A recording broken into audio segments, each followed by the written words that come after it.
Just our chatter. I miss him telling me about the news every single day. I miss eating Tony's mom's cod cakes. You know, these are amazing.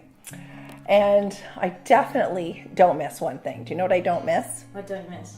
I don't miss the blinds in the house and the curtains in the house opening and closing and the lights and how everything works in the house. And it's so technical all the time, Grandma. Yeah. And it's such a big challenge getting everything opened and closed because our house is so programmed. So much technology, you know? So that's what I don't miss. But we miss Toni so much. Toni could talk you into anything. When over at their house one night, I found myself reviving a hedgehog with a bucket of water. I thought I was being punked.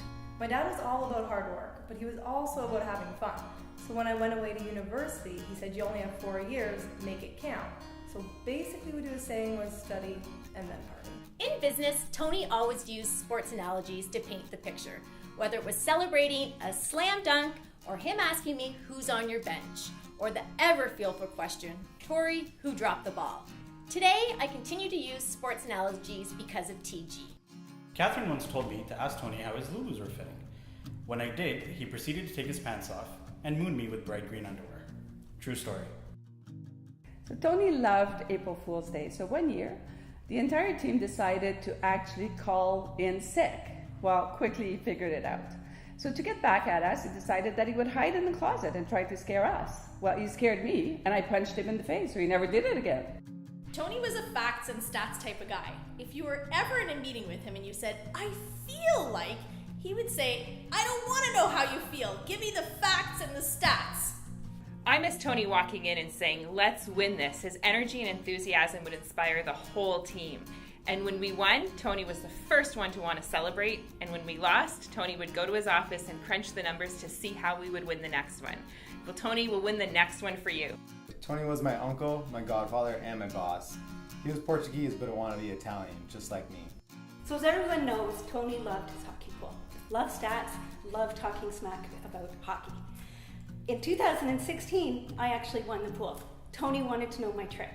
It was actually which jersey I liked better on the team that was playing. Toni nearly fell off his chair. Toni and I would often end a good day's work with a drink, but there was no such thing as one drink with Toni. One beer turned into pitchers, a bottle of wine turned into several bottles of wine, and then we'd be up all night carrying on into the wee hours of the morning. But we'd always get up for work the next day because, as Toni said, if you're going to go out with the boys, you're going to get up with the men. Well, cheers to you, old friend. When Toni and I were kids, we were always pranking and we were always joking around, and we always used to laugh at each other and say, as we grew up, I want to be comedian. And that was our inside joke. Toni was the life of the party. He liked to have fun so much that even one time when he had his appendix out, which wasn't necessary, Catherine, Toni, and I went to Montreal, got him up on the dance floor and the speakers, and made him dance and drink even though he was in pain. TG hated when we would pull up our nylons. Actually drove him nuts. He'd say, I'm not adjusting myself all the time, so why don't you stop messing up with your pantyhose? And that's right, he actually called them pantyhose. Toni, I'm your mother. I miss you. I love you.